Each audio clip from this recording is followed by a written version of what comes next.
Hi சகோஸ், எல்லாருக்கும் வணக்கம். வாங்க கற்றுக்கொள்ள போகலாம். விக்ரம் காரிலிருந்து வெளியே வந்தான். அவன் காரிடரில் நடக்கத் தொடங்கினான். அவனது ஒவ்வொரு அடியும் ஒரு இராணுவத்தின் அணிவகுப்பை போல கம்பீரமாகவும் எச்சரிக்கையாகவும் இருந்தது. அவனை தொடர்ந்து அவன் அசிஸ்டண்ட் காகிதங்களை புரட்டிக்கொண்டே ஓடி வந்தான். என்ன வேலை பார்க்குறீங்க எல்லாரும்? லாஸ்ட் மந்த் சேல்ஸ் ரிப்போர்ட் இன்னும் என் டேபிளுக்கு வரல என்று விக்ரம் நிற்காமல் நடந்து கொண்டே கேட்டான். அவனது குரல் கரகரப்பாகவும் அதே சமயம் அதிகாரத்தின் உச்சத்திலும் இருந்தது. சாரி சார், அது ப்ரொடக்ஷன் டீம் கொஞ்சம் லேட்டாக கலெக்ட் பண்ணிகிட்ருக்காங்க. இன்னும் ஒரு 10 மினிட்ஸில் என்று அந்த அசிஸ்டண்ட் நடுங்கிக் கொண்டே பதில் சொன்னான். விக்ரம் சட்டென்று நின்றான். அந்த பெரிய காரிடரை அப்படியே உறைந்து போனது. அவன் மெதுவாக திரும்பி அந்த அசிஸ்டண்ட்டை பார்த்தான். அவனது பார்வையில் தெரிந்த அந்த தீவிரம் அசிஸ்டண்டின் தொண்டையை உலர வைத்தது. என்ன சொன்ன? 10 நிமிஷமா? இந்த ஆஃபீஸ்க்குள்ளே நான் வந்து 10 செகண்ட் ஆச்சு. இன்னும் கரெக்டாக 5 மினிட்ஸில் அந்த ஃபைல் என் டேபிளில் இல்லைண்ணா. அடுத்த 5 நிமிஷத்தில் அந்த ப்ரொடக்ஷன் டீம் மேனேஜர் அவன் சீட்டில் இருக்க மாட்டான். சீக்கிரம் அவன்கிட்ட சொல்லி என் டேபிளுக்கு எடுத்துகிட்டு வர சொல்லு என்று கசப்புடன் சொல்லிவிட்டு மீண்டும் நடக்கத் தொடங்கினான். மெயின் ஹாலுக்குள் நுழையும் போது அங்கே வேலை பார்க்கும் ஒரு சீனியர் ஊழியரான பிரசாத் ஒரு ஃபைலுடன் தயங்கியபடி குறுக்கே வந்தார். Good morning sir, sorry to interrupt. இந்த நியூயார்க் ப்ராஜெக்ட் ஃபைலில் ஒரு சின்ன சைன் வேணும் என்று அவர் இழுக்க விக்ரம் அந்த ஃபைலை வாங்கவில்லை. மாறாக பிரசாத்தின் கண்களை உற்று பார்த்தான். பிரசாத், இந்த கம்பெனியில் எத்தனை வருஷம் வேலை பார்க்குறீங்க? அது ஒரு 10 வருஷம் வேலை பார்க்குறேன் சார் என்று பிரசாத் மெல்லிய புன்னகையுடன் கூறினார். விக்ரமின் குரலில் ஒரு துளி கூட ஈரமில்லை. 10 வருஷம் வேலை பார்க்குறீங்க. ஒரு சிஇஓ கேபின்குள்ளே போகிற வழியில் இப்படி தான் குறுக்க வந்து சைன் வேணும்னு நினைப்பீங்களா? கொஞ்சம் கூட டிசிப்ளின் வேணாம் என்று கூறியபடி அந்த ஃபைலை தன் கையில் வாங்கி அதை திறந்து கூட பார்க்காமல் தூக்கி எறிந்தான். காகிதங்கள் தரை முழுவதும் சிதறின. நம்ம கம்பெனி ரூல்ஸ் படி ஃபாண்ட் சைஸ் 10 இருக்கணும். இது 11 இருக்கு. அதை கூட செக் பண்ணணுன்னு உங்கள் 10 வருஷம் எக்ஸ்பீரியன்ஸ் சொல்லி கொடுக்கலையா? சாரி சார், அது ஒரு சின்ன மிஸ்டேக் என்று பிரசாத் மழுப்ப முயல. கெட் லாஸ்ட் என்று விக்ரமின் கர்ஜனை அந்த தளத்தை அதிர வைத்தது. அங்கிருந்த அத்தனை ஊழியர்களும் அதிர்ச்சியில் உறைந்தனர். இந்த கம்பெனியில் எனக்கு தேவை பர்ஃபெக்ஷன் மட்டும்தான். இன்னும் 5 நிமிஷத்தில் எல்லா ப்ராஜெக்டுடைய ஃபைல்ஸும் என் டேபிளில் இருக்கணும். நீங்கள் என்ன பண்ணுவீங்க, எது பண்ணுவீங்கன்னு எனக்கு தெரியாது. என்னோடய டார்கெட் எல்லாம் ரீச் ஆகணும். தட்ஸ் இட் என்று சொல்லி முடித்த அடுத்த நொடி தனது கேபினுக்குள் நுழைந்து கதவை டமார் என்று சாத்தினான். வெளியே நின்றிருந்த ஊழியர்கள் ஒரு நிமிடம் மூச்சு விடக்கூட பயந்து சிலைகளாக நின்றனர். என்னடி இது, காலங்காத்திலேயே இவ்வளோ டென்ஷனாக இருக்காரு. டார்கெட் ரீச் பண்ண சொல்லி நம்மளை டார்ச்சர் பண்ணுறாரு.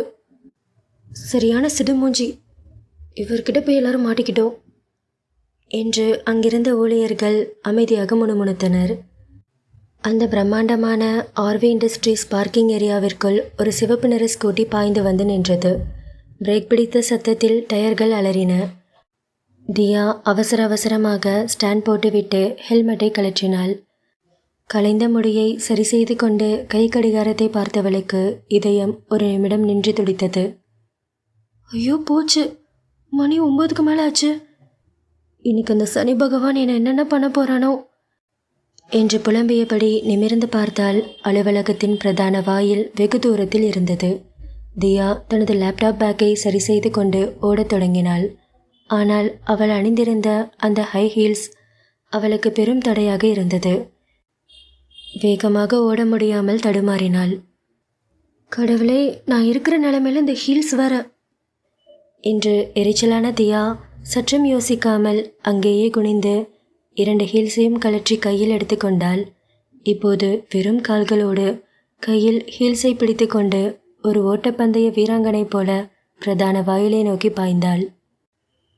மெயின் கேட்டில் நின்றிருந்த செக்யூரிட்டி ராமசாமி அங்கிள் விக்ரமின் உத்தரவுப்படி கேட்டை மூடுவதற்கு தயாரானார். அங்கிள் ப்ளீஸ் அங்கிள், என்னை மட்டும் உள்ள விடுங்க. இன்னைக்கு எனக்கு ஒரு முக்கியமான ப்ரெசன்டேஷன் இருக்கு. கண்டிப்பாக நான் தான் பண்ணணும். ப்ளீஸ் அங்கிள், இந்த ஒரு தடவை மன்னிச்சு உள்ள விட்டுருங்க என்று அவள் கெஞ்ச, அவர் தியாவை பார்த்துவிட்டு, முடியாதுமா, சார் ரொம்ப ஸ்ட்ரிக்டாக சொல்லிட்டாரு. 9 மணிக்கு அப்புறம் யார் வந்தாலும் அலோவ் பண்ணக்கூடாதுன்னு. நீ கிளம்பு என்று கராராக சொன்னார். தியாவுக்கு என்ன செய்வதென்று புரியவில்லை. உள்ளே போகாவிட்டால் இன்று வேலைக்கு வீட்டுதான். சட்டென்று தனது முகபாவனையை மாற்றினாள். கொஞ்சம் போலியாகவும் அதே சமயம் கியூட்டாகவும் அவரிடம் வழிந்தாள். அங்கிள், என்ன அங்கிள் இது? உங்களை மாதிரி ஹேண்ட்ஸமான செக்யூரிட்டிஸ்லாம் இந்த மாதிரி ஸ்ட்ரிக்டாக இருந்தா எங்களை மாதிரி க்யூட்டான கேர்ள்ஸ் என்ன பண்ணுறது? என்ன, நான் ஹேண்ட்ஸமா? அட ஆமாம் அங்கிள், வயசானாலும் உங்கள் அழகும் ஸ்டைலும் அப்படியே இருக்கே. நீங்கள் இந்த கேட்டை திறக்கும்போதும் க்ளோஸ் பண்ணும்போதும் எவ்வளோ ஸ்டைலாக பண்ணுவீங்க தெரியுமா? அதை எவ்வளோ நாள் நான் ரசிச்சிருக்கேன் தெரியுமா? எனக்கு தெரியும் நீங்கள் ரொம்ப ஸ்ட்ரிக்ட், லேட் ஆகுனா என்னை உள்ள விட மாட்டீங்கன்னு. ஆனால் நான் என்ன அங்கிள் பண்ணுறது? வர்ற வழியில் சரியான டிராஃபிக். அந்த டிராஃபிக்குள்ளே பூந்து ஆஃபீஸ் வர்றதுக்குள்ளே போதும் போதும்னு ஆயிடுச்சு. பாருங்க, காலையில் ஸ்டைல் பண்ண என் ஹேர்லாம் எப்படி களைஞ்சி போய் மெஸ்ஸியாக இருக்குன்னு. ஆனால் நீங்கள் மட்டும் எப்படி அங்கிள் இவ்வளோ ரஷ்லையும் இப்படி ஹேண்ட்ஸமாக இருக்கீங்க என்று கண்களை உருட்டி ஒரு குழந்தை போல சினுங்கினாள். அவளது அந்த பொய் கலந்த அழகான கொஞ்சலில் ராமசாமி கொஞ்சம் இலகினார். சரி சரி, நீ சொல்கிறது கரெக்டு தாம்மா. டிராஃபிக்னா பாவம், நீ என்ன பண்ணுவ? உள்ளே போ. ஆனால் விக்ரம் சார் கண்ணில் மட்டும் படாமல் ஓடிடு. மாட்டினா நான் பொறுப்பு கிடையாது என்று கேட்டை லேசாக திறந்துவிட, தியா அவருக்கு ஒரு ஃப்ளைங் கிஸ் கொடுத்து விட்டு உள்ளே நுழைந்தாள். லிஃப்டிலிருந்து வெளியே வந்து தனது கேபினை நோக்கி ஓடிய தியாவை அவளது நண்பர்கள் பிரியாவும் ராகுலும் பதற்றத்துடன் வழிமறைத்தனர். ஏய் தியா, என்னடி இவ்வளோ லேட்? ஆமாம், செக்யூரிட்டி எப்படி உன்னை உள்ள விட்டாரு? அதெல்லாம் அப்படிதாண்டி, அது ஒரு சீக்ரெட் ட்ரிக்கு. ஆமாம், விக்ரம் சார் வந்துட்டாரா? தியா, அவர் வந்து 10 நிமிஷம் ஆச்சு. ஆள் செம்ம கோவமாக இருக்காரு. இன்னைக்கு யார் தலை உருள போகுதுன்னு தெரியல என்று பிரியா மெல்லிய குரலில் எச்சரித்தாள். ஐயோ, டைம் வேற ஆச்சுடி. சரி, நான் போகிறேன் என்று தியா பதற்றத்துடன் தனது லேப்டாப்பை கையில் எடுத்துக்கொண்டு மீட்டிங் ஹாலை நோக்கி ஓடினாள். ஏய் தியா, ஹீல்ஸ் உன் கையில் இருக்குடி, அதை மாட்டிட்டு போ என்று பிரியா கத்திக்கொண்டிருக்க, தியா அவசரமாக ஹீல்ஸை அணிந்து கொண்டு கலைந்த முடியை தட்டுத்தடுமாறி சரி செய்தபடி கான்ஃபரன்ஸ் ஹால் கதவை திறந்தாள். உள்ளே ஏசியின் குளிர்ச்சியையும் தாண்டி ஒரு விதமான இறுக்கம் நிலவியது. நீளமான அந்த தேக்குமர மேஜையை சுற்றி துறையின் முக்கிய அதிகாரிகளும் வெளிநாட்டிலிருந்து வந்திருந்த 2 முக்கிய விருந்தினர்களும் அமர்ந்திருந்தனர். மேஜையின் தலைப்பகுதியில் ஒரு சிம்மாசனத்தில் அமர்ந்திருப்பதைப் போல விக்ரம் அமர்ந்திருந்தான். அவன் ஒரு கோப்பை படித்துக்கொண்டே விருந்தினர்களிடம் ஏதோ விவாதித்து கொண்டிருந்தான். தியா மூச்சை அடக்கி கொண்டு சுவரோடு சுவராக ஒட்டி நடந்து கடைசி வரிசையில் காலியாக இருந்த ஒரு இருக்கையில் நைஸாக வந்து அமர்ந்தாள். அவள் அமர்ந்ததும் ஒரு நிம்மதி பெருமூச்சு விட்டாள். அப்பாடா, தப்பிச்சோம். விக்ரம் சாருக்கு தெரியாமல் உள்ள வந்து உட்கார்ந்தாச்சு. இப்படி கண்டுபிடிக்க மாட்டாருன்னு நினைக்கிறேன் என்று மனதில் நினைத்து கொண்டு நிமிர்ந்த அந்த நொடி விக்ரம் அவளையே பார்த்து கொண்டிருந்தான். அவன் விருந்தினர்களிடம் பேசிக்கொண்டே இருந்தாலும் அவனது கண் தியாவின் ஒவ்வொரு அசைவையும் கவனித்து கொண்டது. தியா நிமிர்ந்து பார்த்தபோது விக்ரமின் கண்கள் தீப்பிளம்பாக அவளை எச்சரித்து கொண்டிருந்தன.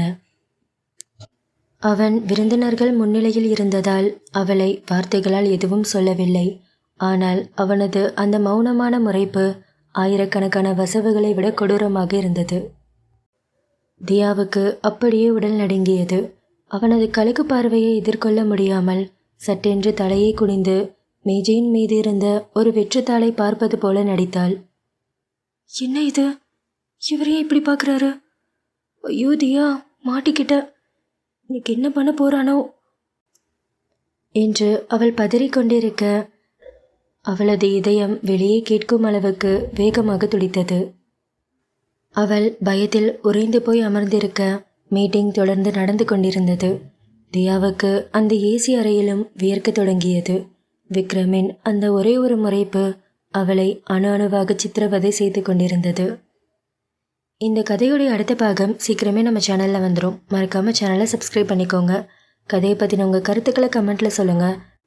கதை பிடிச்சிருந்துச்சுன்னா வீடியோக்கு மறக்காமல் ஒரு லைக் பண்ணிக்கோங்க. அவளும் நானும் தொடர்கதையின் அடுத்த பாகத்தில் உங்களை வந்து சந்திக்கிறேன். தேங்க்ஸ் ஃபார் வாட்சிங்.